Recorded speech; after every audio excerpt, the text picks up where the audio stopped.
he discovered that self-command creates authority, that the man who will not hurt himself to please others quietly becomes the man others obey. Marcus Aurelius wrote that much in scraps of private thought, not as a strategy, but as a survival manual. Temper your appetite for approval, and you will hold men's trust. Picture a Tuesday at 9:30. You are at your kitchen table. The light over the sink hums. Your phone buzzes. A colleague asks if you can cover a shift. You type, "Sure, I don't mind." You erase it. You write, "Okay, I'll help."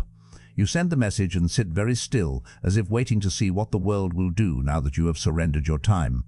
There is a small economy in that exchange, not economic currency, attention, availability. Every shore you hand out is a coin. The problem is not generosity itself. The problem is supply. If you never charge for what you give, people stop believing it is worth anything. That was noticed not only by a Roman emperor riffling through notes on mortality, but by hard-eyed observers from Machiavelli to Sun Tzu. Power respects limits. People follow the word that costs something to keep. Why does this happen? Why does the smile that arrives with an immediate acquiescence lose its value? Why does the quiet person who refuses feel larger in a room than the one who apologizes for asking? The answer is simpler and colder than flattery or kindness. It is a signal. Human beings measure worth by scarcity, cost, and risk. When you say yes without friction, you communicate one of three things. You are wealthy in time, you are indifferent to consequence, or you are afraid. None of those inspire deference. Imagine a scene inside an office that could be anywhere. A manager named Claire is liked. She laughs at jokes, she answers emails at midnight, she moves deadlines forward without complaint. Her team likes her on surveys. They call her the soul of the office. Productivity slides. Tasks are missed. When an actual crisis arrives, members of the team expect Claire to fix the problem. They do not prepare. They do not respect the workflow. Contrast this with another manager down the hall. Tomas, who keeps a clean calendar, refuses last-minute meetings and makes people ask twice. People complain that he is hard. They also meet deadlines because the cost of missing them is immediate and visible. Claire's niceness taught a pattern. If someone else will always absorb your slack, you do not carry your own weight.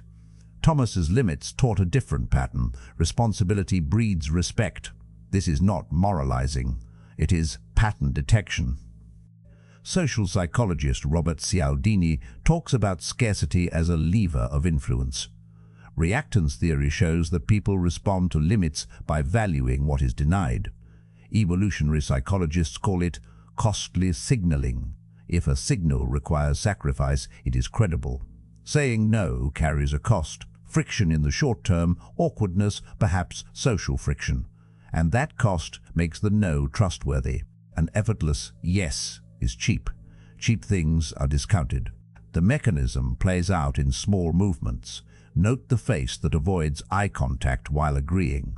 Note the rush to explain or justify a refusal with a cascade of apologies. The apology is a softener, a preemptive surrender. It signals weakness. Silence after a refusal does the opposite. Silence allows the other person to absorb the reality that a boundary has been placed. It creates a hole, and the other person must decide whether to step back or to climb. People invariably step back when the cost of intrusion rises. History offers blunt examples. In the Roman court, emperors who flattered the crowd lost their provinces. Those who governed themselves kept the army. In modern politics, when a leader refuses to indulge every request the lobby or the plebe makes, he codifies a limit that people can map against. Machiavelli's famous counsel that it is better to be feared than loved if one cannot be both sounds cruel because it is compressed. Translated into daily life, it means this: respect without fear is fragile. Fear without cruelty is simply deterrence. You do not need malevolence to have limits. You need self-authority. The psychology is visible again in dating. Consider two profiles on an app. One responds immediately to every message with warmth. The other takes time, declines dates sometimes, cancels rarely. The second person accumulates fewer messages, but those messages are more intense. The first person is swamped with low-effort approaches. The second person experiences higher quality pursuit. Why? Because effort maps onto value.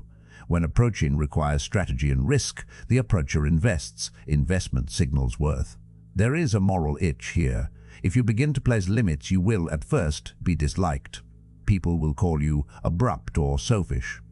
The very friends who took your time as background will notice the absence and then the cost of regaining it. That discomfort is the mechanism at work. If you are willing to tolerate temporary resentment, you reclaim the capacity others depended upon. But how do you start? Not with theatrics. With small, uncompromising acts, say no without apology to one low-stakes request. Close your laptop at a fixed hour. Do not preemptively justify. Watch the reaction. The pause that follows a boundary is instructive. Some will push, others will recalibrate. Those who push repeatedly test the boundary. A boundary that yields becomes a lie. A boundary that holds becomes a rule. Rules reorder behavior faster than any lecture. Ask yourself about the private habit that keeps you small. Is it a compulsive explanation after every refusal? Is it an over-smile that smooths every moment of discomfort? Are you the person who says, "I don't mind," when you do mind? Observing these micro-behaviors is the first test. The second is to notice what people do in your absence. If your responsibilities are immediately absorbed, you are replaceable. If your absence is awkward and forces others to act, you hold leverage. This is not an argument against kindness. The Stoic ethic was not cruelty, it was an insistence on clarity. Kindness directed without boundaries becomes servitude. Self-sacrifice without direction becomes contempt. Power is not measured by the magnitude of your benevolence, but by the consistency of your limits. People respect you less when your kindness is a continuous resource, because continuous resources must be conserved by those who receive them. Respect requires demand, and demand requires risk.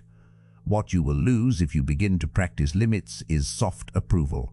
What you may gain is steadier devotion.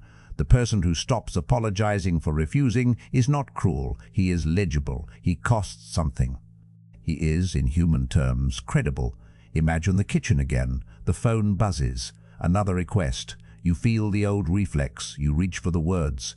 This time, you put the phone down. You count to 3. You consider the cost of another yes. You remember a line from a dead emperor. That which commands yourself will command others. You type a different message.